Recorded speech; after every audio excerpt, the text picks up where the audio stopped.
Hello, Shegun Fatima. You are the first one today again. You are not joking, young man. You are not joking. You are beating everybody to the game. Welcome, welcome. Modukwe Akinola, welcome. Brenda Williams, wow, it's been quite a time. Quite a while, Brenda. I've not seen you for a while. Oh, you know what? Nice to see you again. She's Sandra. How are you today? Laulu Olaoye, Glenn Blakeney, Taiwo Abuhaba, Rochelle White, Niyo Lushola, Joti Dowu, Yomi Jegede, Felix Efe, Dolce Eunice. Blessing to all of you. Welcome. Fumi Okerayi, Emanuela Amagada, Fumi Jeboda, Marian Abba, Anastasia McDonald, Dupe Gold, wow, what a name. Daniel Asenga. Welcome. Frank Godier, Flekari Matip, Evangelist Moji, Yetunde Awolesi, Mayomoile. I saw your message. You sent me a message. You know, I've not been able to reply you because you guess what?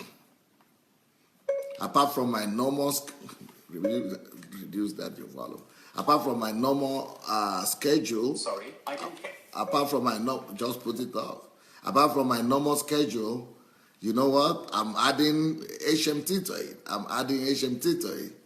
And which means becoming more busy than usual. And the chances are, I'm not sure I might get back to you this week. The chances are, you might need to ask for the grace of patience till Monday, till next week. Because, you know, I am going to be busy this week. So, Johnny Kemensa, Gift Blessing Amos, Abimbola Olufemi, Dinson, T. Awoniyi, Precious Olawumi, Noel Okushuku, Bose Fayajiola, Ufuoma, Ola Martin, Shigonwa for Neki Okoro, Prophetess Joanna, Nikki Christian. Oh, Nikki Christian, wow.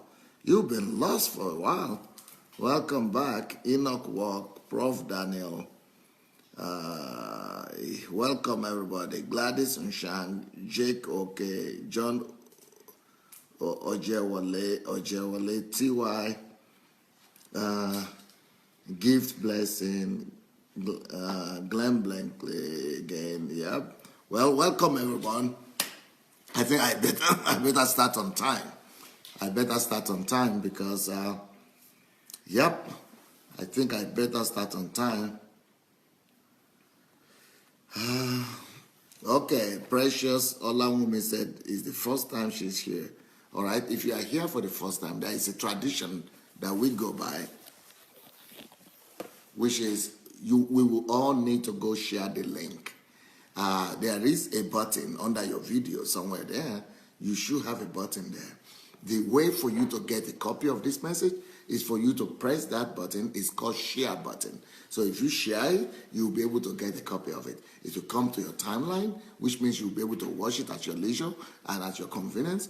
And also, your friends might be able to share some of this video as well. So please, let's go share the video. And once you do that, we'll be ready to go. And today is going to be special. As soon as I'll be finishing this particular class, this broadcast, hope to finish it on time because I really need grace to finish on time.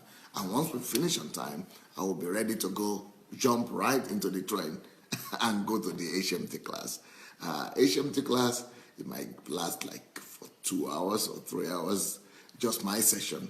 Then, you know, we will broadcast that to you by the grace of God. So we hope to broadcast that to you immediately after this. And some of you enjoyed that yesterday, isn't it?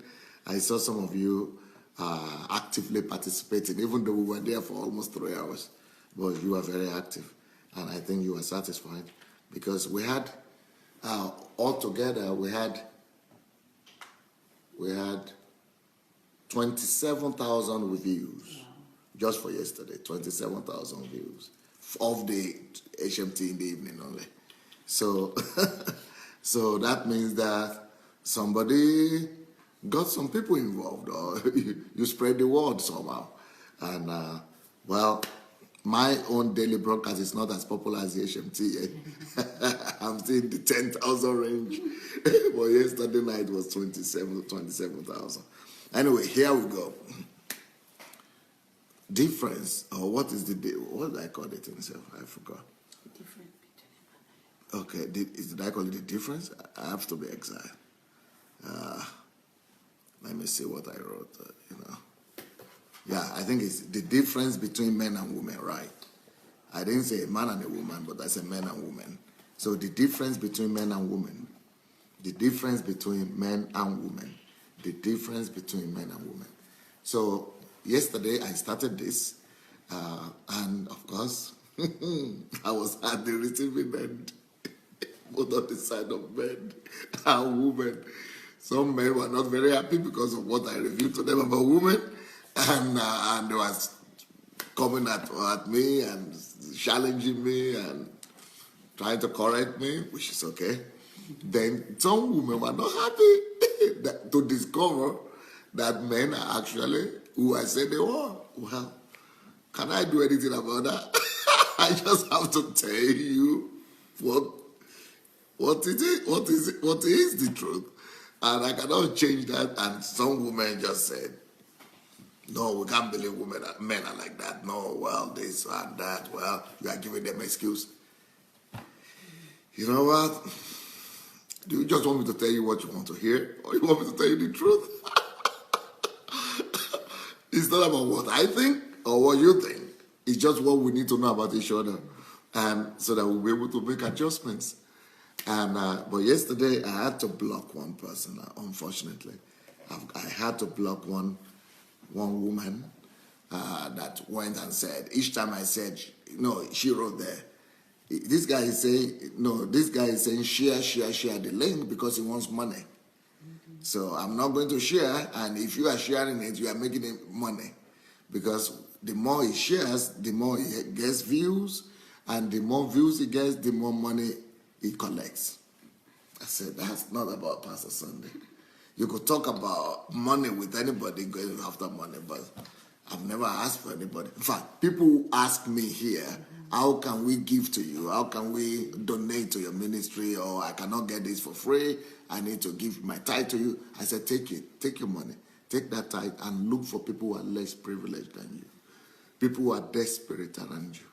I was naked, you didn't clothe me. I was hungry, you didn't feed me. I said, go look for those people and give the money that was meant for me, go give to them. Or use your money and, make copies of these messages,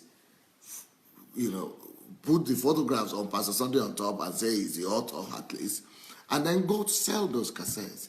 And don't give me even tithe from those money you make. Take everything and do your ministry and serve God. That's the kind of thing I say. I don't even need tithe. I don't even need any commendation, any money from whatever you sell of my product. Talk less of me getting money because I'm saying share. Whenever I say share, it's not because of money. Either you want it, you believe it, or you don't want it, you might not believe it. But when I say share, I'm just concerned about, getting the word to people. I thought maybe it's egocentric a little bit. I don't think so. But I just feel that these things I'm saying might be needed by some other people. I just feel that it could help some people. Maybe I'm thinking too much of myself, but it has helped. It has helped. I'm believing what people are writing. I'm believing people's words because people are writing and giving comments that it's helping them. So if they said it's helping them, Why not believe them? Why not assume that it could as well help other people out there? So that's why I'm saying share. So I'm not saying share because I need money. I don't even know people get money for sharing on Facebook or for what. For if they do, I don't know. I am reaching 80 million people on Facebook, and I've never been approached to be paid, or maybe they get paid, but I'm just not aware of it. So this is not about money. Okay. So what are the differences? Let's look at some more differences between men and women. Today, the first difference I'm going to look at is the fact that, and even yesterday I spoke about the fact that women like to talk and they need to talk more. But there is a paradox in life. Despite the fact that they like to talk, and despite the fact that they have a need to talk, it's just a need. It's not about either she's just my wife that's like that, or it's just your wife that's like that. Is a general tendency, and it's not because she's emotional or she's from an unstable family or her mother is like that or her parents are like that. That's not because of that. It's just because that's the way women are built, and they are built up demands for that. And you would do your wife a good lesson. I mean, you will do a lot of good by, actually understanding her need to speak up, and your need and your obligation to listen to her, honor her that way. Try to listen as much as possible to her. And when she wants to hear you out, when she's asking you about your day, try to go the extra miles and give her some more detailed information about how your day has been. It's her need, and it helps her to unwind, and it also helps her to relax. And unlike us, we speak to pass information, to communicate. But women don't just speak to communicate. Women speak both to communicate, but more importantly, for them to unwind and for them to, gain trust and gain support and gain companionship. And, a lot of more things are involved when a woman is speaking than when a man is speaking. A man is just about the information. It's just telling you the fact of what has happened. But the lady, a lot of things are involved in the process, and she's getting a lot of her needs met in the process. So by listening to your wife, you are ministering to her, and by letting her speak as well, you are also ministering to her. But at the same time, see the paradox of it? Is the paradox of it that I'm going to talk about today. The paradox also is that even though she talks a lot, and she's, of course, the talkative of the house, she's the talker of the house, she talks more than the man, but despite that, can you believe it? Can you believe it? Women, despite that, yet are more secretive than the men. Is that not a paradox? They are the ones who speak all the time. But still, they are more discreet. They are more secretive than the men. It will be like, no, what do you mean? Well, let me tell you what. They speak, but if they don't trust you, you're not going to get that extra information from them. In fact, as a matter of fact, women are known to be the ones who will suspect the bad companions or friends or people of their husbands. They are the ones who will even know faster. Even though they have communicated less, even though they have known the person less, but they are the ones who will come and say, be careful about this thing, or be careful about this business opportunity. They are the ones who are so discreet. So, yes, they speak a lot, but they have some inbuilt sensor or something. It's a kind of sensor they have in them. They know who to speak that or that volume of words to, and they know who not to speak to, and they know when to be quiet. Especially when they sense danger quite easily, and much more easily with it. But also, apart from sensing danger, women also they know how to play their games. Even from their own husband, who they believe and trust, they know exactly what things to unveil to him and what things to share with him. And they kind of have a sense of when he's not ready or when they will not receive what they are coming from, I mean, what they're coming with. And so they know some things not to share with even their husband. And I'm going to say this, women might not like this, but women also are much more secretive. It's much more difficult for the man to hide anything. But on daily basis, women easily hide a lot of things from the man, and the man doesn't even have an idea. She might be hiding how she looks, and the man might be living with this girl or this woman for a year or 2 or 3 or 10, and doesn't still know some things about her. She might be hiding some things about her past. She might be hiding some things about her biography. She might be hiding some things about even some things in the house. And the man doesn't even have an idea where those things are.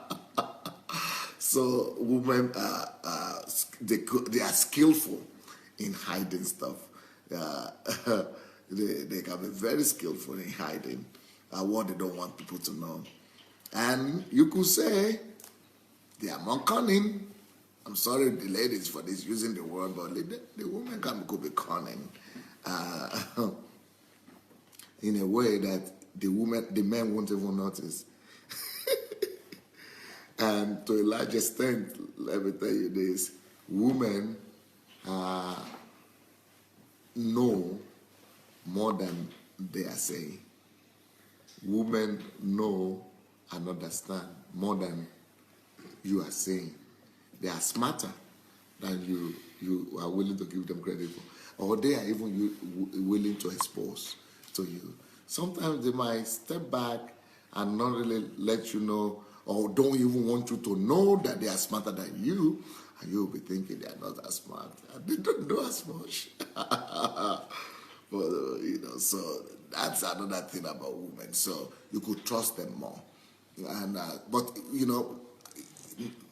what I'm telling you now, if it had been 30 years ago when I was a young man growing up in Africa, I would have thought the opposite. I would have said it. Because the stereotype where I'm coming from is that never tell a woman anything.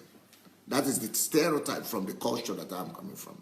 The African culture believes that anything you tell a woman is bad news, and it's gone all over the world. And not just African culture. I don't think it's just African culture that believes that.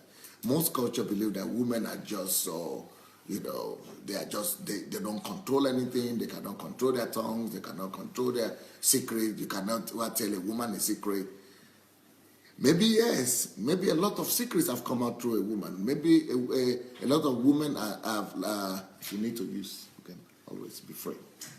If maybe it's true that a lot of women have let a lot of secrets out and all that, and that women have been guilty of spreading news that they are not supposed to spread.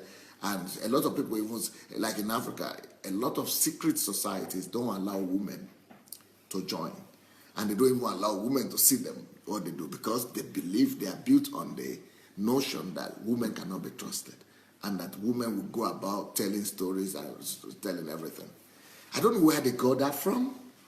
And if you read a lot of fairy tales and a lot of stories and history books, everybody's always blaming the woman. Maybe that is connected to what happened in the Garden of Eden with Adam and Eve. I don't know. But you know what? Women are not as simplistic as people have portrayed them to be. I don't know why. I'm talking right now professionally. So, but I'm telling you that this is professional approach of the build of a woman and the functioning of a woman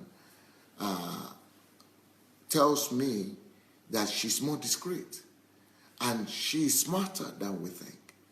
And that goes in direct conflict with the regular perception, with the regular opinion out there.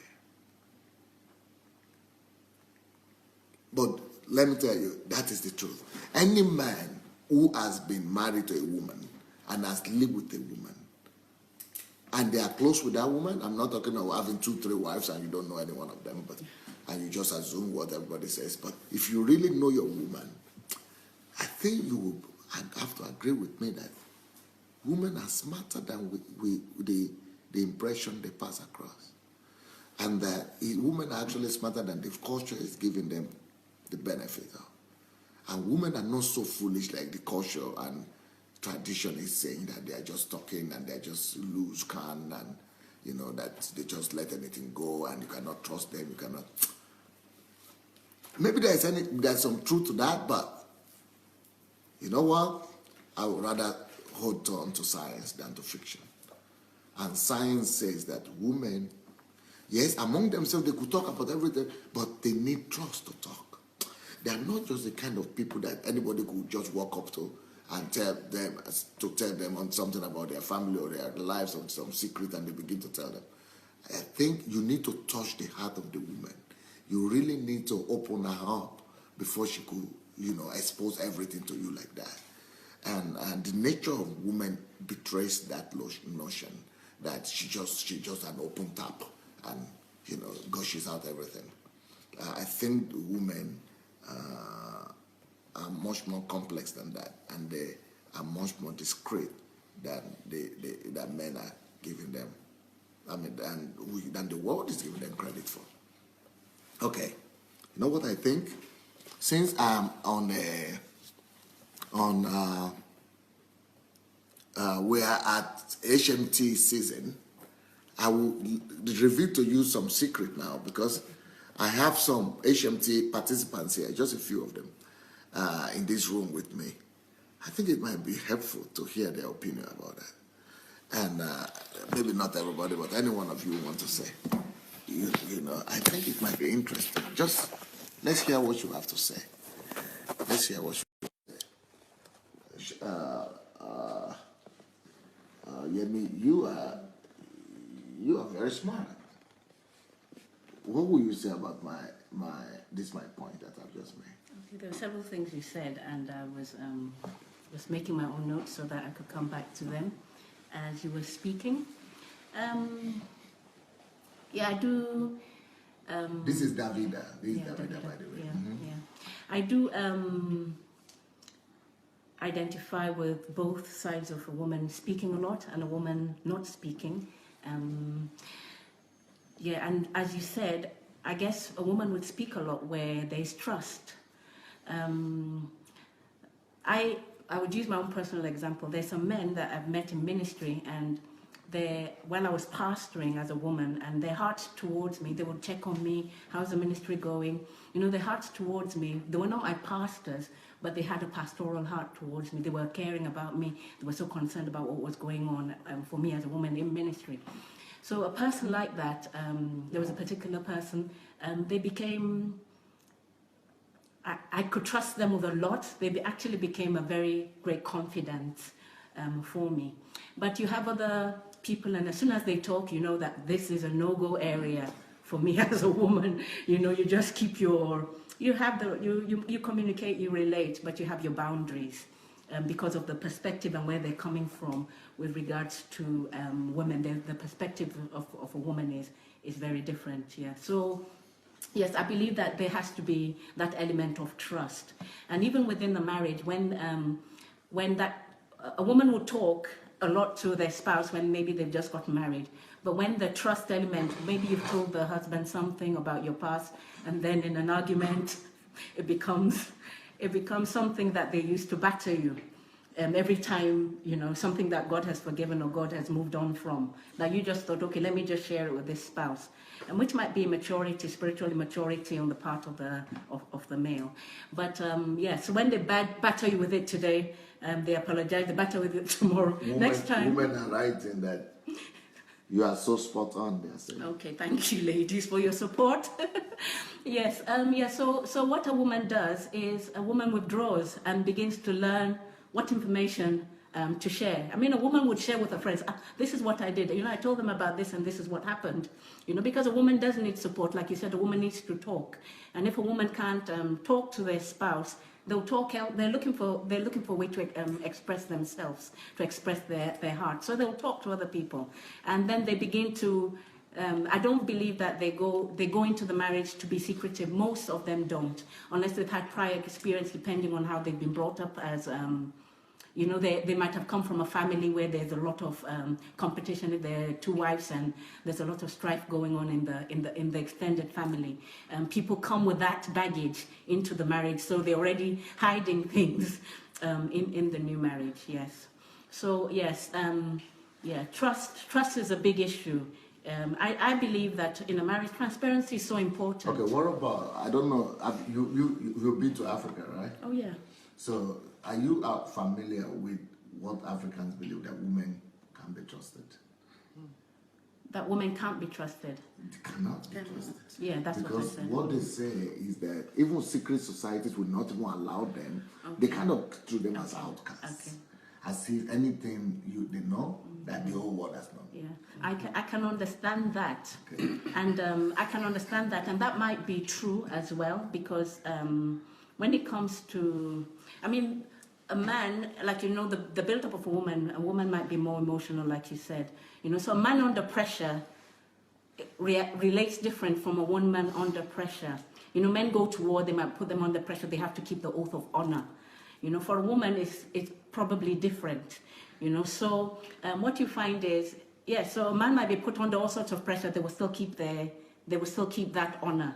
From what I've understood, and I think it might have to do with the roles of male and female over the generations. Women staying at home, men going to war, men facing the conflict. If any one of you would like to contribute, just raise your hand. Let me know. Okay. This is Dr. Ushe here. Hello, everyone. I'm just wondering if it's got something to do with the emotional, the way the both sexes are wired differently emotionally. Okay. Because, like you've discussed previously, women are more predominantly emotional. Okay, they will release themselves by maybe crying or yelling or saying things. So, and that's where a man is able to bottle up more and suffer inside. So I wonder if it is a good thing actually that women are able to release those things, that whether the things they say that people will think, oh, she's talking too much, she shouldn't be saying that, if those are things that she should be saying because she needs her freedom. And maybe women need to learn from that and also be more expressive and release ourselves from the pressures rather than die inside. Can women be trusted then? Can they be trusted? Again, I'll go back to first principles. What is trust? Because if you ask me, for example, if you come to me and you say to me, oh, I committed murder yesterday, I killed someone yesterday, but I'm trusting you not to tell anyone. Am I doing the right thing by keeping silent? Or should I actually go to the police? If I go to the police, does that mean I cannot be trusted? Yeah. Okay, let me tell you that conspiracy kind of theory. Do you know that statistics says that is it 89% of men have confessed to have been involved in extramarital affairs or masturbation or sexual kind of sin. But for women, when they're married, it's 25% who have admitted. Then general women, 40-something%, 44, 45%. Then you wonder, who are the men doing those things with? Are they doing it with themselves? I think it's about the fact that the women are more secretive. No? Not necessarily? Really, the men could be doing it with unmarried women. Okay. So married women would want to keep their homes.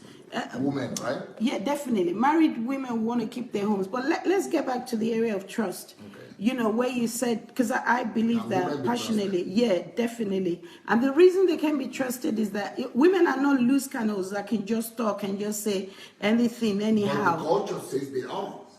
Well, we've been plagued for so long, but we're grateful for liberty and, So that's look at the way you put it. Yeah. That the women have been plagued. Yeah, very wrong. Yeah, conception. Oh, yeah, that's quite correct. We're more Then trustworthy. it's pitiful Protection. that to have been women. So women have been suffering a lot of A lot, and that's why I'm so glad this teaching it's actually liberating the men themselves. Yeah. Because for so long they've played so much on us, and a lot of women have been played. That's so sad. It's very sad. It's very sad. I was at a pastor's conference where They want to know who you are. I'm Pastor Chris Ogdembe. This is Pastor Chris. Yeah, Ogdembe. Usually I'm very shy, but I'm passionate about this because and what really hurts me the most but is in African culture, it's more like they go to the kitchen, go out of there. It's we even- want to talk. Come out of here. even within the church culture. It's worse when you organize a women's conference and then they go back so heavy laden. And they've been battered and bruised, and you're hearing it's your fault that your husband did this. It's your fault that this happened. It's your fault that this happened. And not forgetting that nowadays women too have to work. They're not stay-home women anymore. In our fathers' times or grandfathers and all that, like you said, they stayed home and kept the homes and everything. But now they have to work, and so if anything happens in the home, it's your fault. Or a good woman keeps her home, but because something happened, But she's at you work. did, yeah. You Can't understand? keep the home anymore. She's at work. Anymore. And I don't want to miss this point. The reason why the women, they're more discreet and secretive is because of, we'll go back to your analysis earlier on, where, we're mixed up emotionally. So if I release an information to you and you hurt me with it, it takes me a while to come out of it. As a matter of fact, the man can walk away unhurt, but the woman carries that, that's Stigma. exactly, and you're hurt all over. It takes you time. I mean, your boyfriend walks out on you 20 years ago. You're still carrying in your head. That's so that's why we're more discreet. We're very careful whom we should share information with, because you can hurt me with it, and if you're gonna hurt me with it, then sorry, I don't want to release it to you. But, we talk because exactly we want to unwind, but we're not stupid women. We know what we release. We know what we can tell you. We are selective. We can select what information to release to you. The fact that we want to unwind, we want to, chill out, doesn't mean we want to tell you everything in our heart. That's the joke. And so I'm so glad the way God has packaged us, and I'm glad I'm a woman, and I'm glad this is coming out. So you are trying to tell me that's a stereotype. What they are saying, that women cannot be trusted, chase her away from the place where they want the family meeting, don't let her be there, you don't hide from her or don't expose things to her. That's always been what it is, right from the onset. But see what Jesus did. See what Jesus did. Men were there, and there were men that came to the tomb.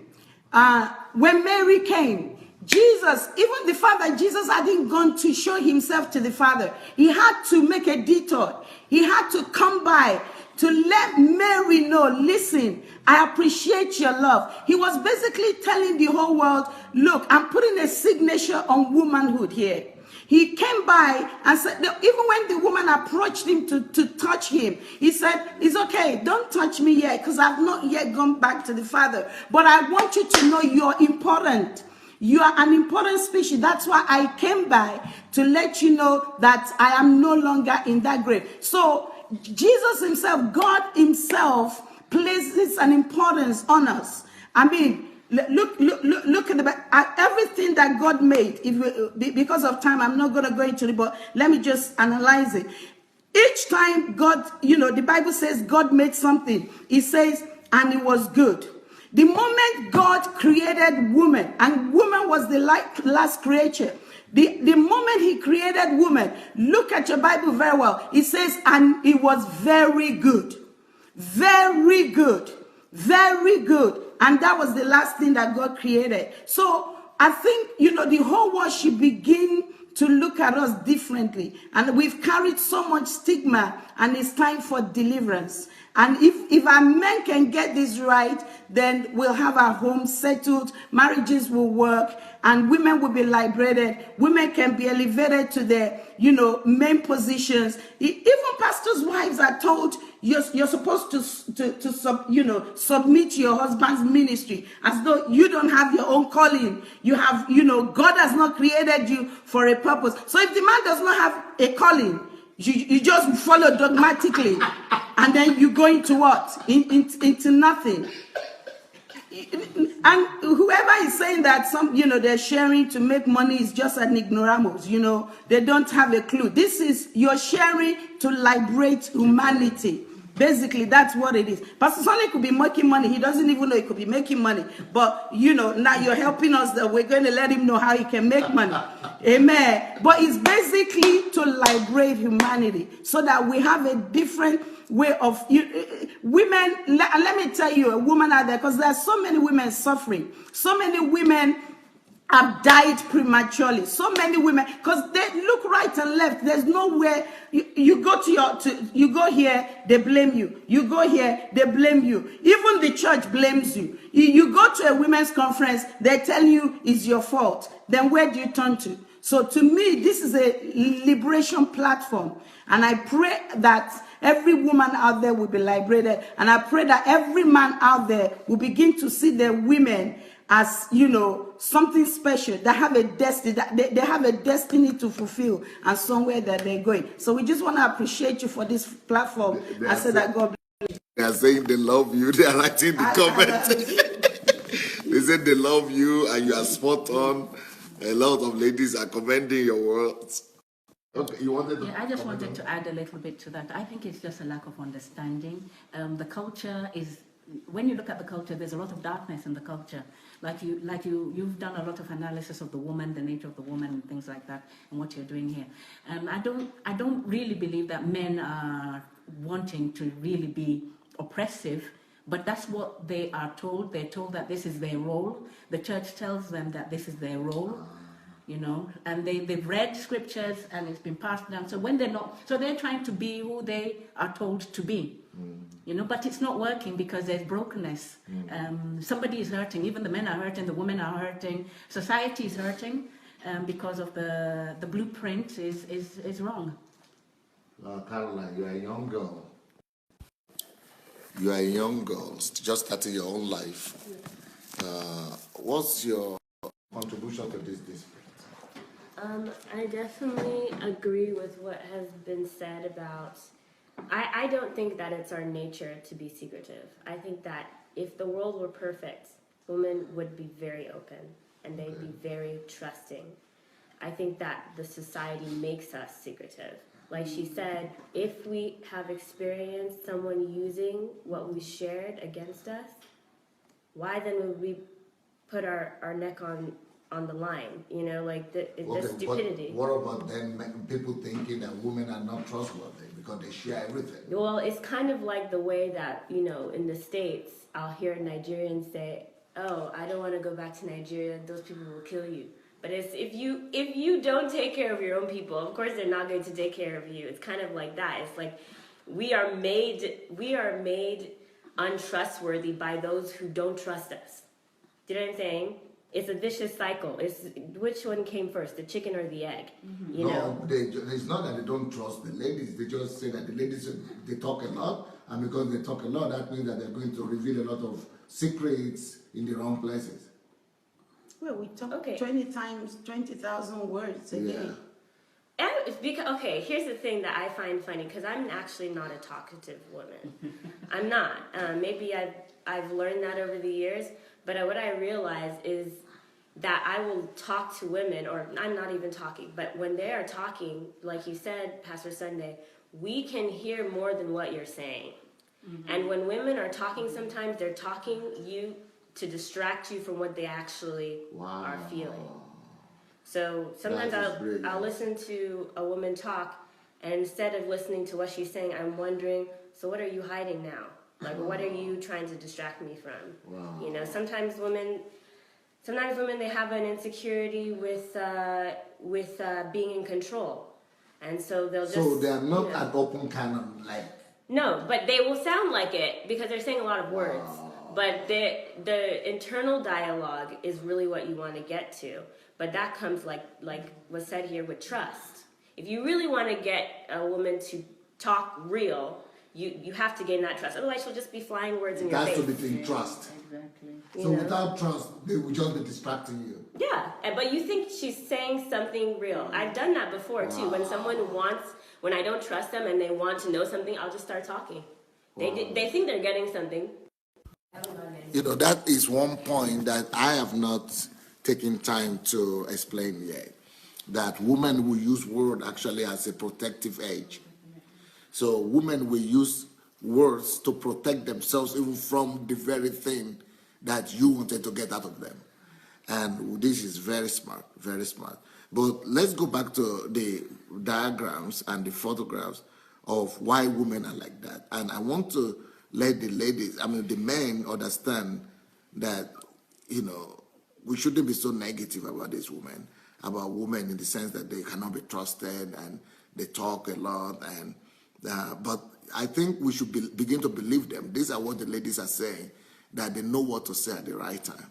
And for them to really say the depth secret of their hearts, believe me, they need trust. They need to trust you. Otherwise, they will just be telling you what you think, what they know they are safe to say. Women are smart. They are practical. They tell you things that they know will not hurt them or their family. But for them to really open up everything to you, let's look at this photograph again. Let's look at this. Please come. Yeah. You need to help me hold it.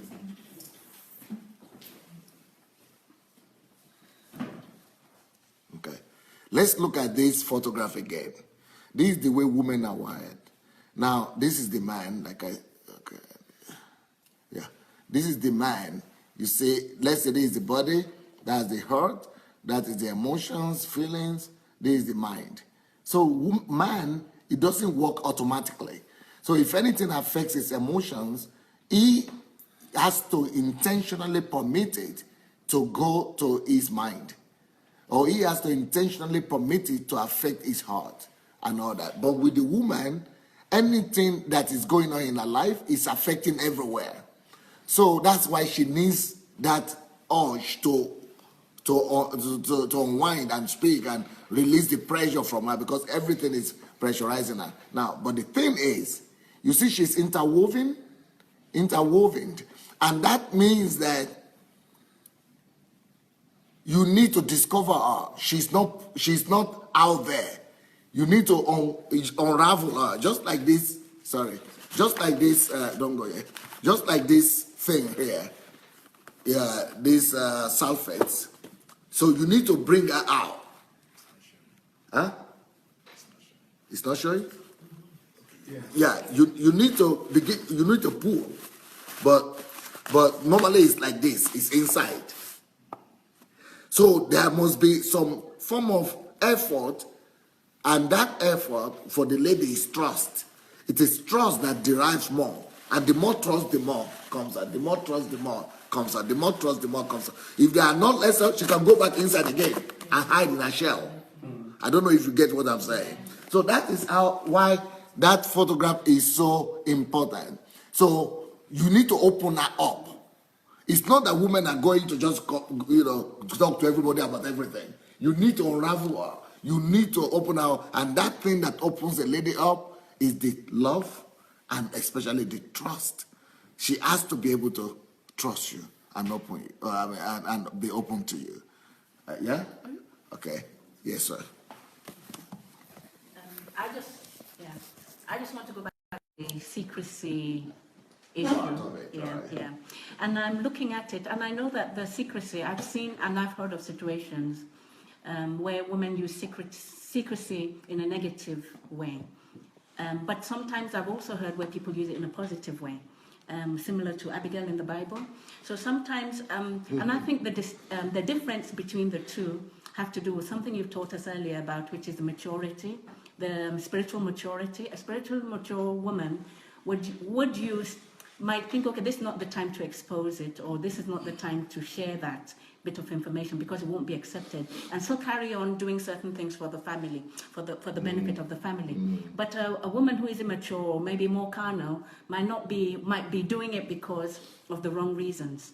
So I would say that yes, that women shouldn't just all be even put in that same. Because there's evidence that women are secret in a negative way, and there's evidence that women are secretive in a positive way, and I'll call that tactfulness, So, yes, I think it has to also, it's boiled down to their level of maturity emotionally, intellectually, spiritually, and so on and so forth. Thank you. Like something I want to say about the ladies today. Another point I want to make about women and men, the difference between us, is that this is not, by the way, what I'm talking about is the difference between men and women. Another difference I want to talk about is that men are built in such a way, and again, thanks to the photograph that I showed you, you see that our emotions and our composition are in blocks. And because we're in blocks, that means that the man, I want to talk about self-confidence and self-esteem. But God built men in such a way that they will be independent. Whatever is happening in their lives will not always affect them totally and universally and generally. So if a man, for example, is having a problem with his family, it doesn't mean that he will not perform at work. In fact, I might even want to perform because of that problem he has at home. He might be even more determined to perform at work and to go and even make more money. Or he might even go from that family where he's having problem and go and start another family or do another relationship. Even though, so what I'm saying is that with self-esteem, men don't suffer as much as women suffer. For example, if somebody comes to tell me and say, you are not so handsome, okay, it's your opinion. It's my choice. Do I want to think about it or take it serious as a man, or I can just I want to shun it and just throw it? It's your opinion. Forget about it. What about you? What a man would normally say is, if you say I'm not handsome, you say, what about you? Who say you are handsome? That's what a man will say. Because God built a man in such a way that whatever happens to me, either to my mind, doesn't automatically affect my heart. And whatever happens to my heart or to my emotions doesn't automatically happen to my mind, or to my mind doesn't automatically happen to my emotions. I can control, I can keep those things apart as a man. So if you say I'm not handsome, it's your problem. I think I'm handsome. Or you two are not handsome. I just forget them. In the next week, I don't even remember that somebody told me I'm not handsome at all. Or even tomorrow, I don't remember. Even if I remember, it's not serious for the man. But if you tell a girl, a lady, any woman, even if she is an old woman, if you tell her you are not beautiful, so I need you again. You need to sit down. Okay. If you tell the girl or the lady that, like I said,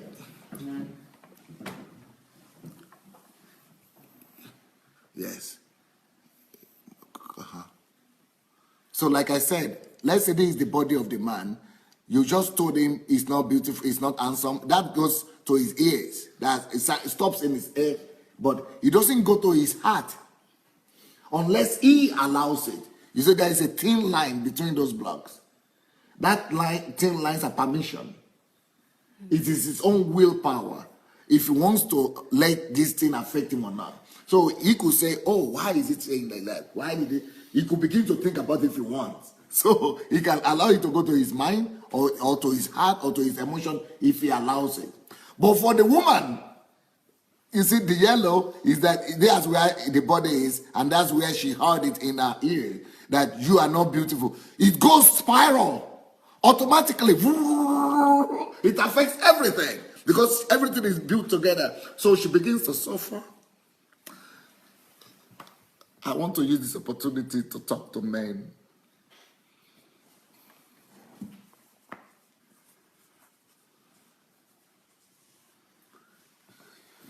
If you respect me as a man and you are here, I will stand on my knees if you want.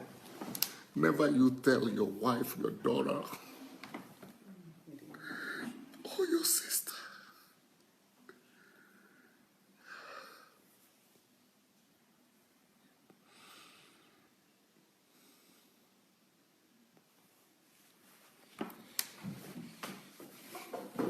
never you tell them that you are not beautiful.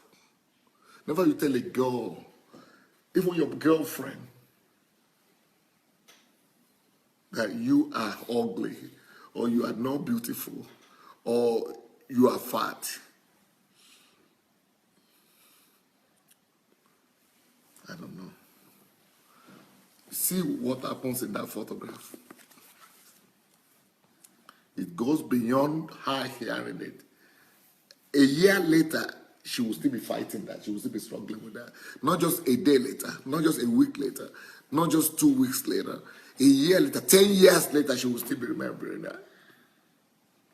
That is why a woman must be protected. She's the weaker vessel. Anything, just hearing, and you are thinking, and if she's your wife, then next day you want to go to bed with her. You want to sleep with her after telling her she's not beautiful. I don't know what that does to a woman. It's just like you are killing her 10 times over. You've just killed her already mentally.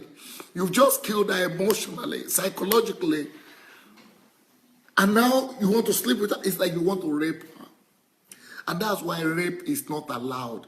You know, as a man, let me tell you, women, men, they don't know what is wrong with rape. They know it's wrong because it's a crime. That's just in their head. That's what they know, what men know. They know that rape is bad because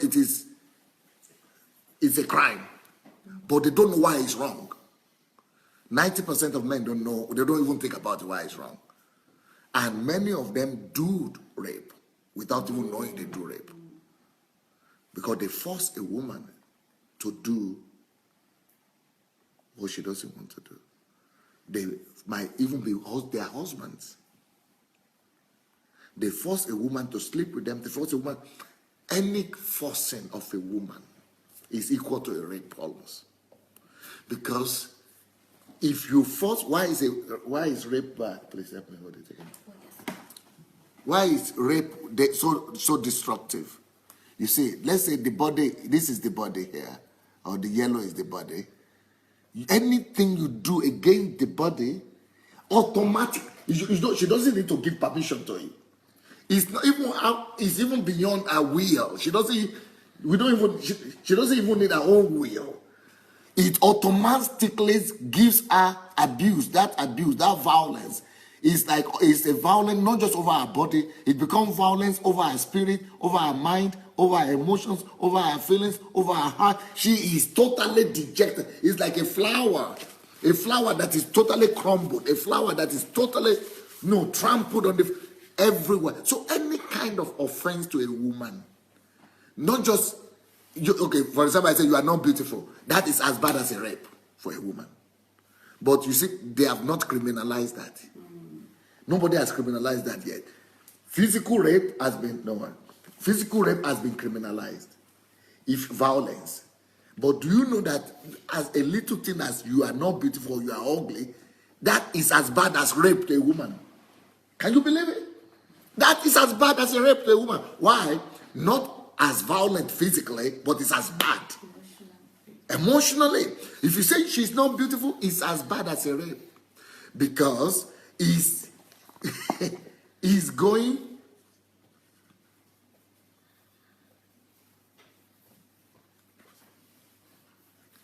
See, just like physical rape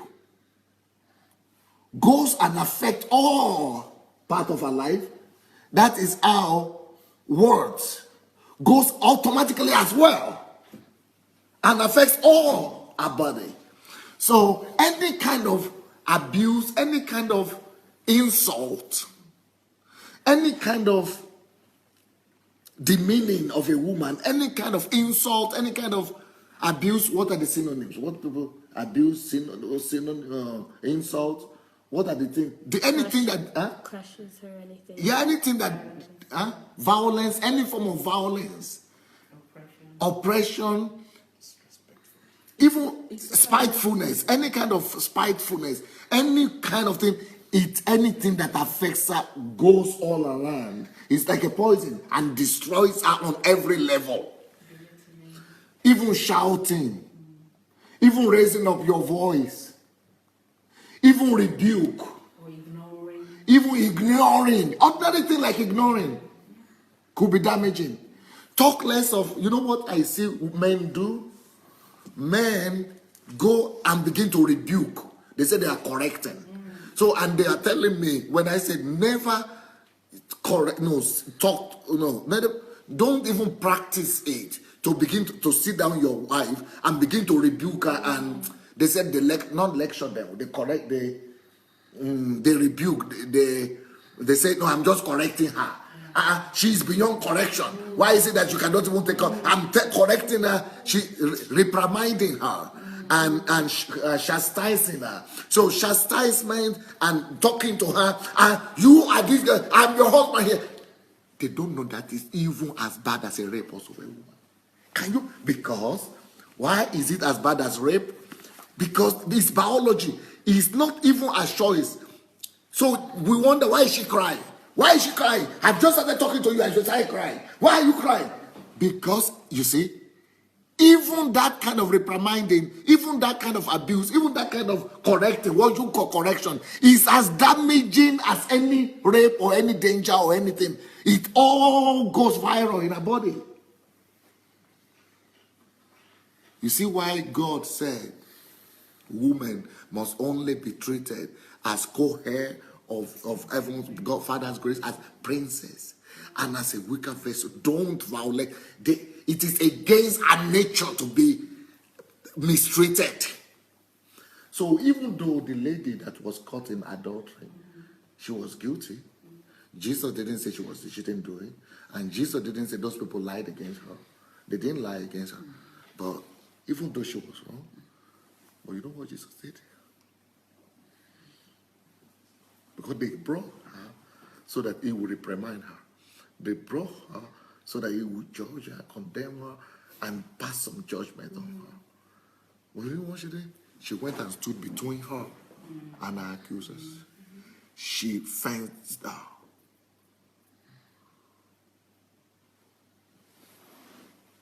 She knows he knew the nature.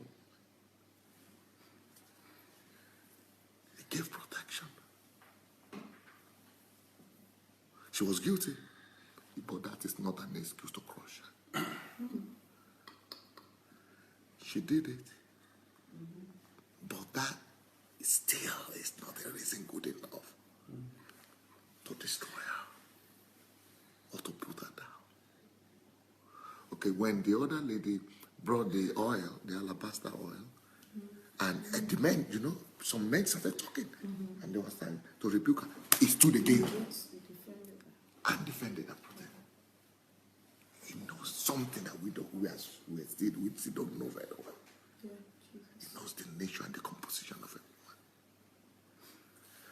it. Before you talk, let me show you another photograph that will show you just how strongly women feel about anything that happens to them, and how self-esteem is a big thing for a woman. And it's not a big thing for a man. See, with self-esteem, men are okay. See, show the photograph, but make it so that you can do. Can you see the photograph? The man is ugly and looking terrible. He's just nothing. He's thin, but look at what he's seeing in the photo, in the mirror. Look what he's seeing in the mirror.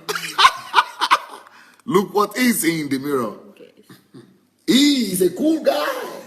Man is always having respect for himself. He's always having an exaggerated self-opinion about himself. He doesn't feel he's bad. He's okay.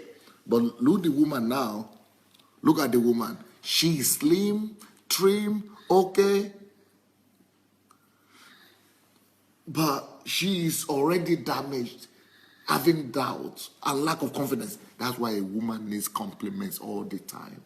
Mine are fond of saying that, but why? Why are you always asking, do you love me? No, do I love you? Why are you always asking me to tell you something? Don't you know that? Why? If I didn't know, you would have married you. Why should keep it? Why should I be telling you that you love, I love you all the time? Why should I be telling you you are beautiful all the time? But what's wrong? But I married you now. She needs that reassurance. You know why she needs the assurance? You remember the circle, all the things. She has so many things going on at the same time in her life. So, because everything that is happening around her is affecting her self-esteem, it's affecting her. You see, anything that is going on around is all affecting her on daily basis, on regular basis. So she's struggling with so many other things. And if she's not having support from somewhere, if she's not having reassurance from somewhere, she's on her own in a wide world, evil world. And things that we don't even feel, things that don't even affect us men, things that we don't even notice, is affecting her negatively automatically, even without her even knowing. She might not even know what is affecting her. If it is the weather that changes, affecting her. If it is rain that fell, is affecting her. If it is sun that came, is affecting her. And because it's going, and it's not just affecting her body, it's going all viral all over her body. But apart from all this external things that happen at work is affecting her. Things that happen to her friends is affecting her. Things that happen to her family is affecting her. Things that happen in her mood is affecting her. How she slept is affecting her. But apart from all that, there are a lot of other processes in a woman. The hormones are always in the movement. The hormones are always changing position. The hormones are always, playing some roles. Some things that are happening inside her that we don't even see, that she doesn't even know herself, are affecting her. Can you now see? No, it's okay. Can you now see how much support these ladies need from us? Can you now begin to imagine how much help they need from us at all time just to make them steady? We should be holding them in our hands. Yes. What I teach my members is this: you should be treating a woman like this. Try to give this to me. Give me. Try to give me so that it shows. I should be okay. This is a woman. This is a woman. I must be careful. This is a woman. This is with how much care I must treat every woman at all times. Like a 2-year-old kid, baby girl, that is going through a cliff or, going towards a cliff or a hole. She's about to fall or something. And a father is there, strong father, who run after her and say, oh, no, come. You grow after her. That's how a lady should be pampered. She will always be looked out for all the time because of a lot of processes that are going on inside of her that we don't even know. We don't even have an idea of. You wanted to say something? Oh, no? You still want to say? Okay. Just in regard of what you regarding the woman that was caught in the very act in the book of John chapter 8. Yes. So, because of what you said, that's why I just want to pass this across. You see, there's this man of God that was preaching. He said he used to preach it in his church, that those men that went to catch the woman in the very act. So he was saying, how do they get there? Mainly they should be having the keys to the house of the woman, because you cannot just go and catch somebody that, maybe like the woman, I believe she wasn't caught outside. It was in the very act. So how did you know it? Meaning you are a kind of a participant. You always go to this woman. Yeah, but that's not the topic we are discussing now. Yeah. The topic we are discussing now is about what is happening to her. I only use that example just to see how Jesus stood for her and protected her emotions, and because her nature, because he was aware of the fragility and the delicate nature of the woman. Which I understand your point, but I would have made the same point too. But I want to emphasize this particular instance that the integrity of the woman, anything could affect her. Anybody else want to say anything about it? Yes, please. I know it's easy to think that okay, it's only married men who should be concerned because they are the ones who have wives at home. But I think every man, this is a lesson that every man should learn. Even young men who are yet to, if you're not yet married, you're very privileged to be listening to this, because you have some lessons that you can now begin to apply from the very beginning. And a lady doesn't have to be your wife or your sister for you to protect her. We should see ourselves as representatives of God. Wherever we see a lady, we take responsibility for her and not speak against her. And even if we see something happening to her, we'll be the ones that will form that wall or that shield around her. It is what Jesus does, and he did. And he's still doing. I didn't see anywhere in the Bible where Jesus or God put down the woman. Okay, then the question I have for you, Pastor Chris, is, but how do you women know that? I just want to say this to the defense of the men. That you women, because just let me tell you this. To the defense of the men. To the defense of the men, I want to say this. Maybe it's not to the defense of the men, I don't even know. But I just want to let you know that this thing I just mentioned today, for example, even about self-esteem,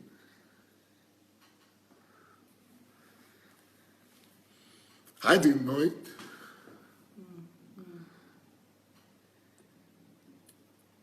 And to a large part of my life when I was in Africa, I was always playing supremacy.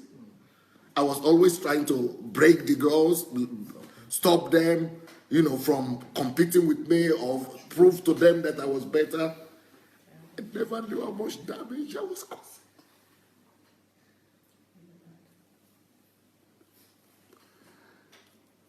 What I'm about to say is, what I'm trying to say is, Pastor Chris,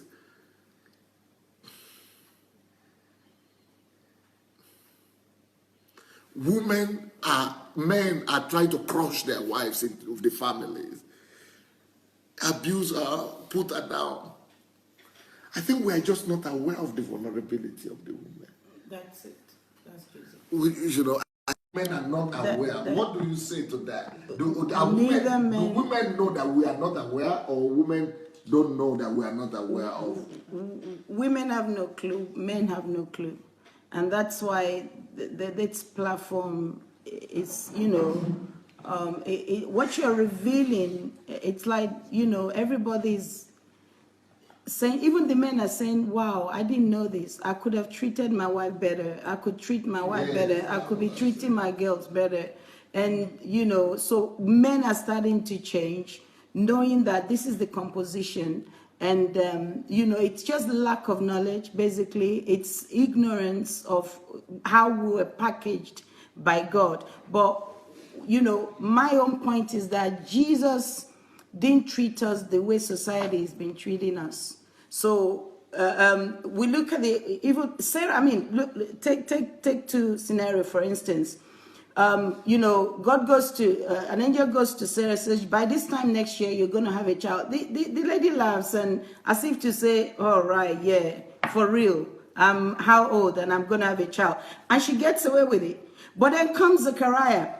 He was in the act of service, and then he's told you're going to have a son, and he says, all right, yeah, we're right. And then he loses his you understand? He couldn't talk for the next 9 months. Brilliant. So, do you understand? He didn't talk for so God, the way God treated us, he placed such importance on the woman. Another scenario is when, Jesus was in the temple, he was ministering. Right there, he spotted a woman at the back. that was bent over. Jesus, broke protocol, left the altar, went straight to that woman and pulled the woman and said, "Woman, thou art loose from thy infirmities." We're God's last born, but at the same time, the way he handles us, he realizes how fragile we are. And if men, even though men has not known, but if we could just have learned from Jesus's act, how Jesus related with the women, then we would. But like I was saying, everybody is learning. Our homes are receiving healings and deliverance, and this is just a way to basically educate humanity about the composition of the man and the woman. And I'm so glad that I thought I knew so much about women, but this is just a blowout for me. Knowing how, emotions, how we feel within us, how the man can just walk away not feeling anything, but the woman is hurt all over and over and over, and carries that hurt for years. So we're just so grateful to you, sir, for this platform. Then I'm going to continue. I'm going to continue. Caroline, please come. You see, like I said, see that photograph again? That is the man. Where is my man? That's the man. He has to give permission to the emotions to affect the feelings, and the feelings to affect the heart, the affect to the mind and everything, the thought. But a lot of things are going on in the life of the woman, even from her hormones, even from her mood, even from her menstruation. Now, can you imagine you as a man going through bleeding every month for a few days, not for 1 hour? But what you don't know are the hormonal changes, are the complex reactions that are happening in their body at that same time. And then she has to still smile. And sacrifice, cook, clean, work, and children. That is why I say to men, if you are not married, please take your time and make your money first. If you could get a house help, get it to help you. If you love that woman, if you just love her and care about her, get a house help, please. Get a driver if you can, or get at least an apartment, or please help at home or something. Anyway, let me show you another thing here. See, this is how life is for women. And I think I must show you this photograph. Every day, woman wakes up. Oh dear. This is a natural reality. You see the man? You see the man? He sees one problem or two, and he's already, I have this problem at home. What are the problems of the man? Work?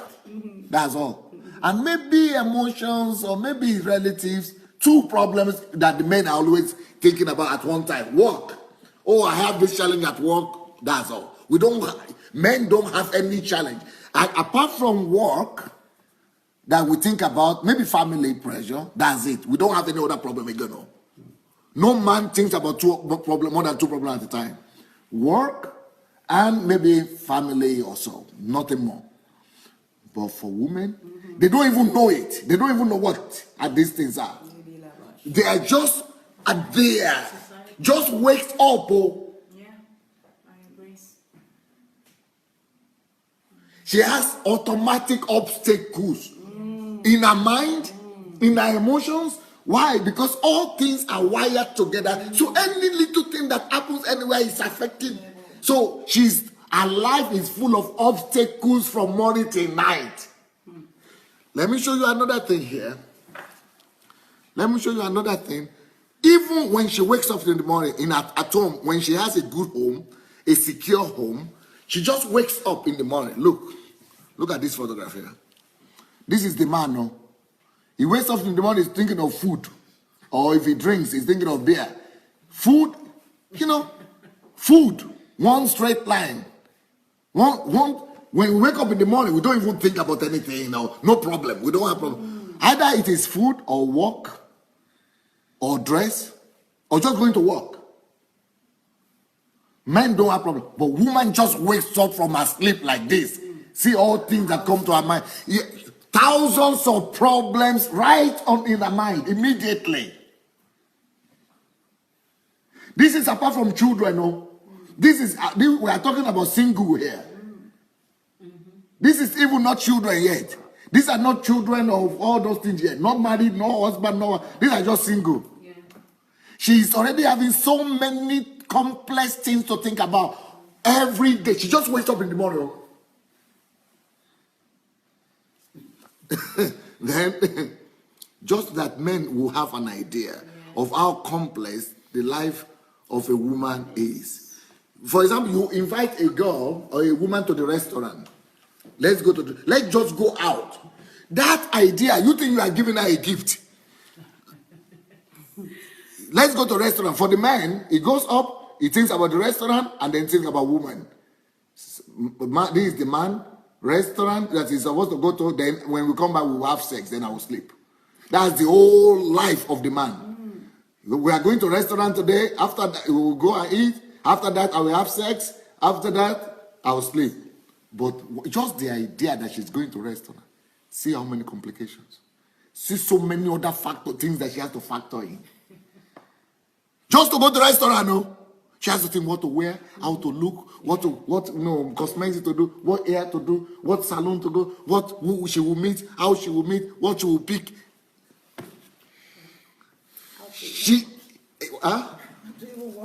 How to even walk into that restaurant.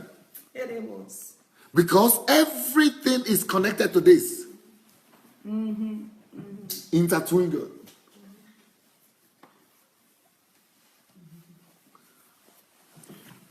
What do you people have to? Who wants us to comment about this? Yes, please. We've drawn some lessons for men that we should be intentionally delicate with women. I wonder if there's a lesson for women as well. The lesson for the women is this: is that what I try to say? That we are just ignorant. And I was thinking, the last minute, a few minutes ago, I was saying that I didn't know these things. And now I know that I was wicked. But in Africa, where I grew up, nobody told me that wickedness has anything to do with the way you treat somebody. Attitude. I was just trying to be a man and bully my way through. But actually, now I'm ashamed. I was wicked. Because all the men that I saw around me behaved like that. And even the women couldn't tell me. Nobody told me, even my mother, my grandmother that I lived with, I respected so much. They never told me that don't treat a woman like that. Or they could say don't treat a woman like that, but no reason. People are not giving me the proof or the reason why. I discovered these things myself. Those diagrams I'm showing you, I drew them up myself. Wow. Yes. That particular one that is going on, because I needed to pass the message across. I discovered these things. And I said, my God, why is it that the whole world doesn't know it? So if there's any lesson for the men that the ladies could teach the men, is that please help us to know. We are just ignorant. We are just blind. We just don't know you are hurt so much. Okay, for example, I have training that I do for men in my house here. I bring together 100 men, 200 men, 300 men, 50 men. And do you know, when I begin to talk about this, one of the most pertinent questions that come out to me from the men is that, Pastor, you want to say that their life is more complicated than ours? You mean they have more difficulties? Because men have built themselves a myth that we are the ones who struggle, that we have to go to work, we have to find money, we have to bring money out, we have to, we think that is problem. We think that the only problem, let me tell you what the men think about, that the only problem women have is how to look beautiful. They are just thinking of cosmetics. That's the only thing. They don't even have any problem at all. And and that cosmetics is out of lack of what to do. That is what is making them to always think about cosmetics and how to look beautiful. But they don't know that they have to think how to look beautiful because they have to put themselves in shape. They have to put themselves in order and try to put all those things that are troubling them behind them and under. So that is one thing that we can learn, the men could learn. The men could learn, women could help men to know what we don't know. Because even when a girl comes and tells a man this thing, you know what the man thinks? She's trying to manipulate. So when it is your wife that is telling you, we normally don't believe. When it's your girlfriend that is telling you, you normally don't believe. So that's why these teachings must be popularized to help even our children know. You know, we don't know. But like I'm saying, I am the same person who is ashamed today. But I am also the same person who was rough. I'm saying that this message is more acceptable from a man. And even women, I mean, even, you know, when women are being abused, or even when women abusing women, and because of tradition, they've imbibed the tradition. When a woman, even when you stand up to speak against it, you become the victim automatically. And eventually, most women end up keeping quiet because they don't want to be labeled the Jezebel, you know, of society. So I see the role of men very important in standing up for humanity and for women, because women are a vital part. I don't know who is going to win in the election in America, but like I always tell people, as a Christian, I will probably join my Christian brothers to vote for Trump. As a Christian, I will vote for Trump. But as a human being, as a thinking man, I will vote for Hillary. And one of the reasons that I will vote for Hillary is because of the way I watched all the debates.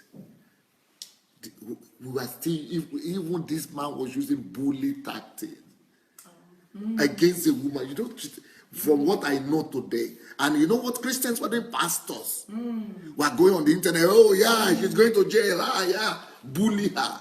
You don't know that little phrase, you are going to, without any respect, they don't know how crushing, how damaging. Even though she's looking okay, she's looking as she's holding herself, but I know because it's not even depending on her.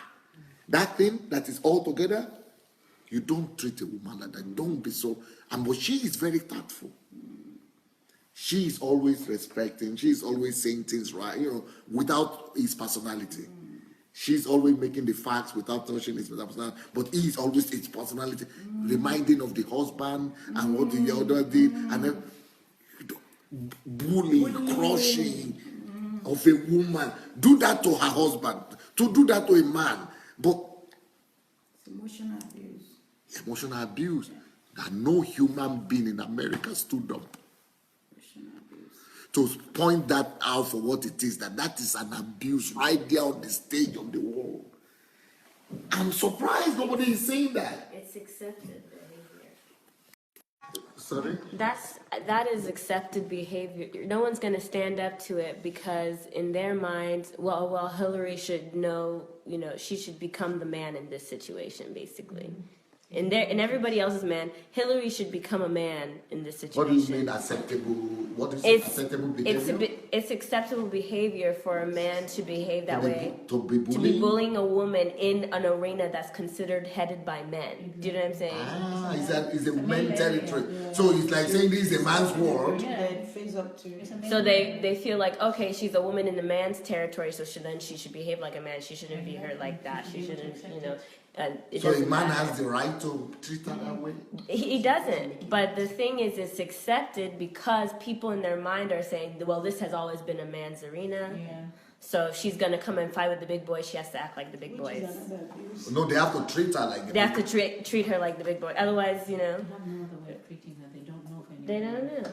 Or if they, here's the thing, is that maybe he wouldn't be as nasty to a man because he knows it won't affect him. So because she's a woman and he the knows, man can reply. He knows where the weakness is. Of course, he's going to attack it. If it was her husband again, he wouldn't say all those things. He knows that you're a man. You're not gonna care if I call you nasty man. Right. But because you're a woman, and I know that's you're gonna go home. Calling a woman nasty on public television, you don't know what that does to a woman. I mean, you don't do that. In fact, I was weeping because I know what I know now. But you don't do that. I'm sorry. Another question from you, sir. What would you say to women? Because there is this school of thought from mostly women who think it's condescending to treat them different than you treat men. So That's exactly what I'm saying. So You have to. yes, but I'm saying. But they are the feminists. The ones you are Yes, talking about. yes, The yes. ones you are talking about So what are would the you say to feminists. them? But no, they are talking about too, and I understand them. The women know that most of the time men treat them differently because they want to exploit them, and they want to use them, or they want to manipulate them. So they say, rather than you treat me different or something, treat me anyhow, but I will know at least that I have an equal footing. I don't know what you are, So they are saying that instead of me instead of you to be putting me in a place whereby as if you are doing me favor, and normally when men do favor to a woman, they want something in return. That is just our society the way it is. We are supposed to, like you said, don't just treat your wife nicely. Treat every woman nicely, which is the right thing to do as a kingdom person. That's the kingdom perspective. But in the world, even in church sometimes, when I do nice things to you, then I come back. I mean, there is a woman that told me this story that the husband left and she had miscarriage. And the husband just walked out. Then the pastor or the other man that was trying to help her was helping her quite all right. A woman just had a week ago miscarriage. Then the next thing, I gave you my car, I gave you 15,000 naira or something. Now I want to sleep with you. Miscarriage. Then the husband just left. So the woman would rather say, please just treat me anyhow you want to treat me. But don't take advantage of me. Don't say because you have been good to me or you have been kind to me or you treat me, that I'm weaker, so then I have to do you any favor because you are doing me any favor. What do you return for my favor? So those women is the defense mechanism. Those women, it's not because they don't need it though. It's not because they don't have the need. It's not because they don't. They are built the same. Women are built the same. But they are afraid of who to trust. Is again the problem of trust. That's what we started with. The women don't trust easily. They want you to prove to them, first of all, that you could be trusted before they could open. I don't know what the ladies will say about that. No, I agree. I definitely agree. I think that a lot of the problems that women face is trust issues. It's just, even a woman who, like, a lot of men will say, okay, this woman is cold, she's heartless, I don't know what's wrong with her, she's icy, they'll call her all these names. And it's just a defense mechanism of years of being abused with being who she is. And so then she will just cut herself off. And I would say that I even have some of those traits. Maybe I even have adopted some male responses to things to protect myself from acting like a woman, because I know that if I act like a woman in this situation, I'll be abused for it, or I'll be ignored, which is even worse. Or even if I'm talking to a woman, I know I'm not going to cry or I'm not going to show my emotion, because I know you will just look at me and ridicule me for it. And say I'm weak. And say I'm weak, or say, oh, you're just looking for attention, or, And I've had, even from a kid, even in elementary school, if you say this boy was harassing you and you go and tell, one of your women teachers, she'll say, oh, well, you're just looking for attention. Why are you next to him? It's your fault. So after a while... So these old women are going through? After a while, you get to the point where you're just like, okay, it's just me. It's just me and myself, so I'm going to build my own... Are you really serious? Right. So you become your own man in certain senses.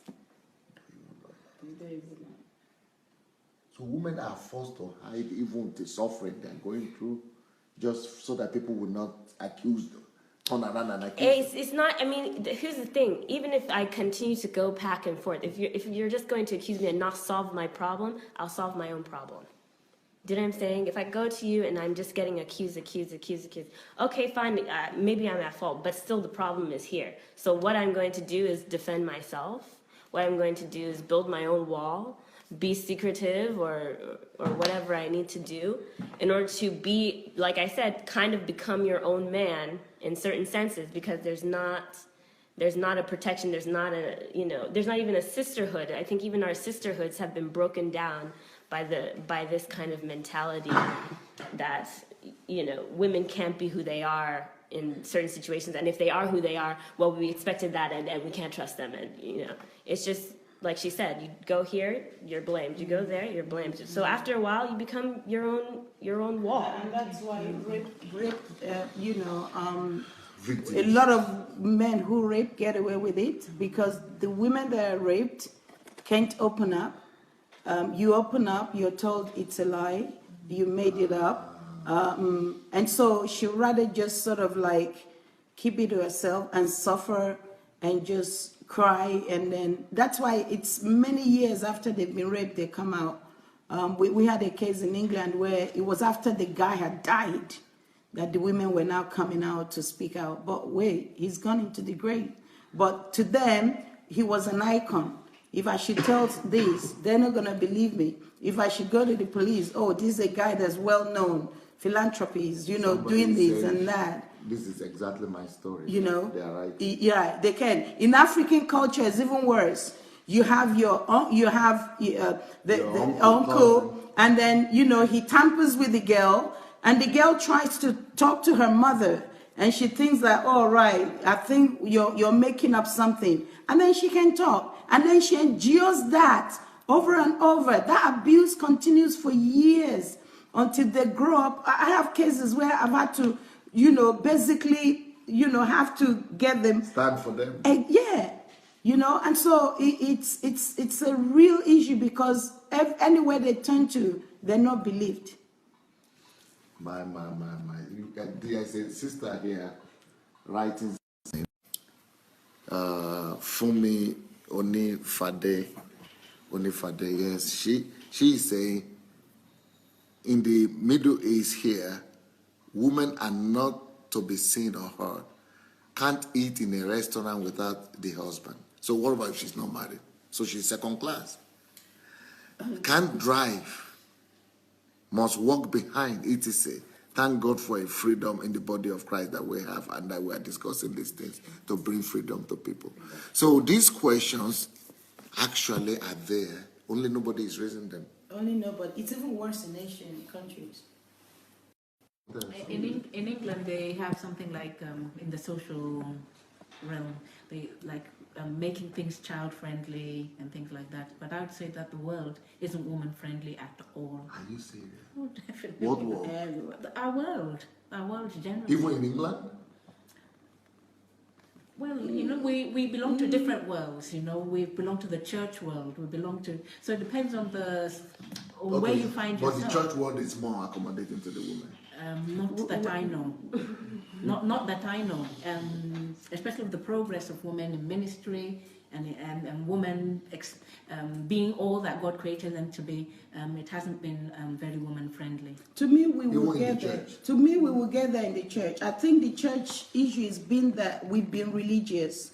It's always been, okay, don't worry, God will take care of it. A woman comes to you, he tells you, my husband's doing this. You tell that woman, oh, my husband's beating me. You tell her, don't worry, God is going to, take care of it. She goes back to that abusive situation, and, she's crying out. I've had instances where, the woman, came and said, my husband threatened to kill me. And then the pastor's wife said, look, you have to hold on to your marriage, this and that. And then, she went, the woman did kill her. The man did kill her. So, but I think, you know, I think it's just the fact that we've been brainwashed to think that, okay, marriages, yes, we have to hold on to our marriages, but if you die, to me, you know. No, but you are talking about, please, Pastor, you are talking about a situation when a husband is abusing a wife. Yeah. But what I'm trying to say today, Pastor, is that women are not abuse material at all. Their nature abhors it. We must know that the nature of the woman, of the baby girl, abhors any kind of abuse.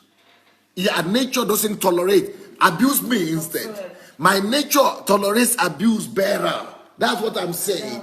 The nature of the woman doesn't even, not just physical abuse, or even emotional abuse is not allowed by, it's not how, it's not even society, it's not built up by God, does not permit it. So for you to even be saying, oh, she has to go back there. What do you mean go back there? Exactly. What do you mean go back there? Exactly. What do you mean go back there? She could go back there physically, but I will tell you what is happening to her mind. I will tell you what's happening to her emotions. I will tell you what is happening. Thousands of evil feelings and emotions. She could go back there physically, but a year later, ask a girl, ask any girl that has been abused, either slapped or what, 10 years ago, if she doesn't remember it. If she doesn't remember it 10 years later. If she doesn't remember 10 years later. And you want to tell me, abuse you tonight, in the morning, go back? Go back. You are talking to me about going back? You don't know what you are conceiving, what you are doing. God sees the kind of you are being a participant of evil. You are being a collaborator of evil. You are killing actually a human being that way, because you don't even know how many emotions are going at the same time. How much you are killing that woman there. Yes, she might still be in that house. Yes, you might force her to go back there, but you are killing her, and she is dying every single day. That's why we have so much cancer with the woman, because she has to conceal it inside herself, and those emotions are not being released. She's not being on wire, because her nature abhors those things. And when you are forcing her to keep up with it, to hold on to it, those things will grow into something else. They will grow into growth. They will grow into lumps. They will grow into pain. They will grow into cancer, heart attack. That's why they die more of cancer than anybody else, because they are forced to hold in them things that were supposed to be released long time ago. Look at this. Look at this. This is computer analysis. This is the man under here. This is the kind of life men live. Straight line. Straight line. Maybe issues, 1, 2, 3 issues. But woman, one question, any one question you raise, with the woman, look. These are movements, so in her. At the same time, processes. So talk less of whether it is evil or bad or negative. So you think you have convinced her. So all those talks we do to tell her, endure, be patient, and persevere.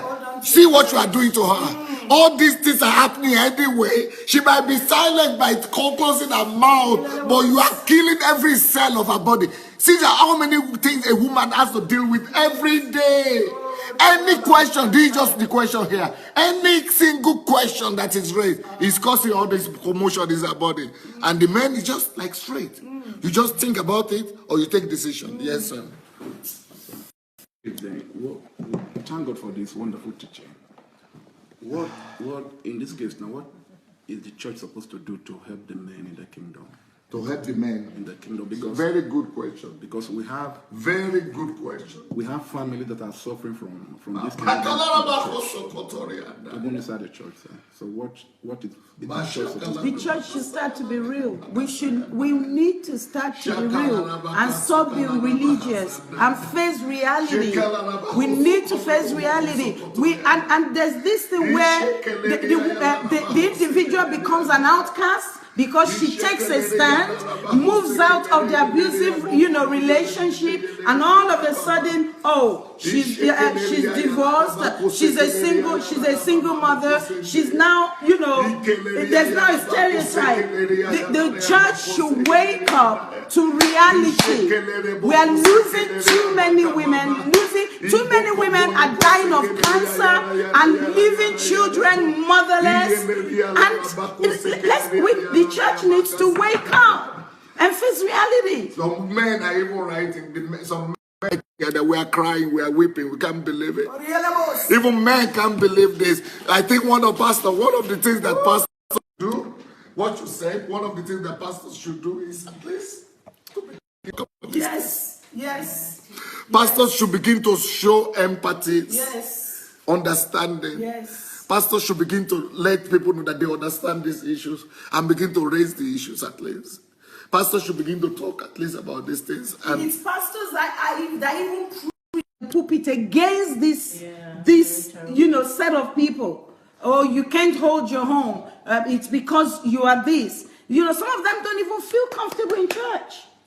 Some of them don't feel, but the earlier the pastors start to really address it, the better. Because trust me, the issue of cancer you brought up, it's a reality. And all of a sudden you find a 30-something-year-old is, and then before you know it, 2-3 months, they're gone. And even during preaching, pastors are very quick to open up to Ephesians chapter 5. Submit. That you have to submit. That word submission, it's like, that is like lordship. And they don't read the previous verse. They don't read the verse after. Submit one to another. They don't see that. It's about the woman. Highly oppressive. So how do women see that verse? When men, especially men, are posting it all the time. It's very oppressive. Very, very oppressive. So it has become instrument of oppression. Oh, it's an instrument of oppression because people decide to ignore the top, and when you even bring up the verse that comes before about submitting to one another, they say, oh, it's talking about the church in general. But when it comes to the man and wife, that's not supposed to be there. So just keep quiet. That word, submit, is like saying keep quiet. But then the man is supposed to submit to God, but if you're submitting to Jesus Christ, then Jesus is not oppressing you, and then you want to oppress if you are God's true representative, because you're God's representative in that home, God doesn't lord it over you. He gives you your own free will, but then no, you don't want to give the woman her own free will. You have to. If women have to take permission to do certain things. Some men are writing here that we are sorry. We just didn't know that. We forgive you. The thing I was going to say about the cancer they didn't know, because the pastors are not talking about this to the men also. And when the women who are talking are their wives, and they don't believe that their wives are talking the truth, they think the wives just want to manipulate. But now that you are all talking about this, they are saying we are sorry because we didn't know that this is the nature that you are actually telling the truth. The thing I was going to say about the cancer thing is that when I was studying about how cancer comes about, it's basically a deformed cell that the other cells do not recognize as an intruder. And if you think of that in a spiritual sense, that's what's going on inside your spirit. You are actually not recognizing that an intruder has entered you, that a foreign nature has now come and oppressed all you. Those anger, all those hatred, all those wounds, all those pain that she's keeping inside. They are not supposed to be there. They're supposed to be released. So it's the same. Cancer has already started way before you actually get the diagnosis. Wow. It's just because the church is. We have to face the church because that's where people go, and so pastors, ministers, and those who organize women's conferences need to start talking about this. Rather men's conferences. That's another thing. There's a lot of women's conferences, but no, I hardly get to. Yes. Okay. So men are not being educated or impacted. You know, okay, maybe TDJs, whatever, and then I don't know how many. Not as popular. Even pastors, you don't even organize men's conferences. Yes. I would say when these situations come up, in my experience, the church is not the safe place to go. Are you serious? It depends. Things They are don't changing. understand. In my experience, the church generally, I mean, you might go to a woman in the background or you might go to another person Things in the are background, changing. but generally, it hasn't been a safe place to go. So that's one of the It'll be things further that pastors oppression. could do. It'll be That's further what pastors say, oppression. that what can we do as pastors? So now you are trying to tell us that pastors should at least make the church a safe place. So that we will be more accommodating. So our solution before as pastors has been one way. Wives obey, submit, obey your husband as unto the Lord. So that is the only solution the church had always been having. But now you are trying to say, try to understand. There has to be an understanding. And a lot of the teachings that you've been teaching here need to be taken back to the churches. People need to be taught. And that's why it needs to be shared. implementation. People have to share. They have to share this. They have to share this. The people have It's to not share about this. making This money is or not. anything. This is not about okay, you are Pastor saying I was Sunday is this making and money. that person is just for. And it's not about Pastor Sunday. No. These are about issues. Liberating humanity. How much money are they going to pay you that will pay for this deliverance? How much money? So you want to tell people to go share? They've got to share. Everybody, I'm always sharing. Even pastors, get your members to watch it. It doesn't demean you in any way. Get your, because it makes life easier. It makes your job easier. If your men can get this truth, then you have less problems. You don't have a lot of marital issues coming your way because why? They're liberated, they're educated, they're informed.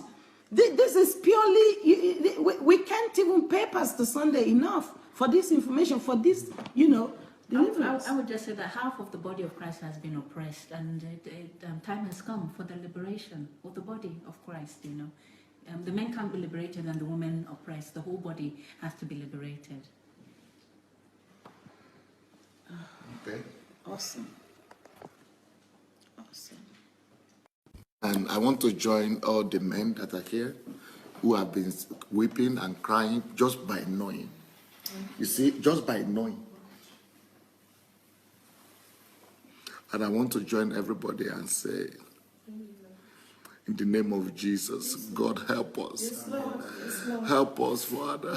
Help the men to understand the women they are living with. Help the men to understand the nature of women. Help the men to understand their daughters, their wives, their sisters, their spouses, Father, forgive us also. Forgive me, forgive all my men, all the men around, all husbands, all sons, all fathers. Forgive us, my Father. Forgive me for my sins against women. Forgive our brothers for their sins against women. Forgive me for abuse against women, for crushing women. Forgive me for every wrong that is done against a woman. Forgive every man for what we have done against women. Father, forgive us. Please give us understanding. Cause this word to go around. Cause this word to go viral. Cause this repentance to go all over. And help us to really begin to be compassionate, to begin to become fathers to our women, to our wives, to our daughters, to begin to become protection, protective edge, covering for our women. Help us, oh dear Father, to begin to understand what it means to really care and really, protect and really watch over and really be delicate toward these ladies. Father, don't let us contribute to their wounds. Don't let us contribute to their damages and abuses. Father, help us to rather be the men that cover them from these abuses, that protect them from these abuses, that guard them, that protect them, that watches over them, that prevents all these abuses from coming to them. Help us, oh dear Father, to be our brother's keepers. You ask Cain to be the brother's keeper. Help us to be our sisters' keepers, oh dear Father. Help us to be our sisters' keepers. In the name of Jesus. In Jesus' name. And I, as a pastor and as a leader in the church, in the body of Christ, I want to repent on behalf of the pastors, on behalf of the men. I want to repent and ask for forgiveness. I'm standing on my knees right now before all the women that are out there for all the offense and the abuse and the mistreatment and the rough attitudes and the bad attitudes and the lack of protection, that we didn't give the protection that's needed. Father, I forgive your church, forgive your pastors, that we have made even the church to be like the men's world. Forgive us, oh dear Father, that we have not given the protection, the covering that is needed. Father, forgive us, oh Lord. The women, we are also asking you to forgive us. Forgive the men, forgive husbands, forgive wives, our brothers, forgive the pastors, forgive the men that have been bullying you, that have been abusing you, raping you, just doing all kind of evil. Father, forgive us, the women, our sisters, brothers, please forgive us. Forgive us, oh Lord. In Jesus' name. I'm sorry, we need to go to HMT now. We need to go to the class. But sorry, guys. Anybody want to say anything? No? Okay. Thank you so much. So thank you. Please go and share the messages. Let's go share these messages and let it spread the word. In the next 10 minutes or so, we'll be doing a direct transmission, a live stream also from the History Makers class. God bless you guys. Bye.